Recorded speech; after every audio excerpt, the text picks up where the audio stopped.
Të tjera detaje tronditëse nga bota e krimit, por dhe për korrupsionin brenda radhave të policisë janë rrëfyer sot nga Nureddin Dumani në seancën gjyqësore në kuadër të dosjes Plumbi Art. I penduari i drejtësisë ka treguar se një shef krimesh në policinë e Elbasanit gjatë viteve 2019 paguahej 10.000 euro në muaj nga ai për t'i dhënë informacione për Talo Çelën. Në 2019 një shef krimesh në Elbasan që Henrik Hoxha e kishte shok më jepte informacione për Talo Çelën. Shefin ma prezantoi Henriku. Ai kërkonte 10.000 euro në muaj. Ndër të tjera Domani tha se ditën që u arrestua ishte nisur në Elbasan për të vrarë Oti Kilën për llogari të Suel Çelës. Në këtë atentat Dumani mbeti veti plagosur.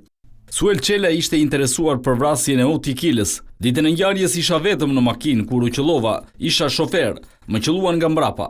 Më pas ulat e sedilja e pasajerit në makinën X5 kur u plagosa.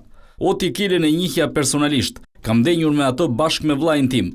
I kemi shitur një makinë dhe i kemi bler një makinë. Autorët që më qelluan nuk i kam njohur pasi ishin të maskuar.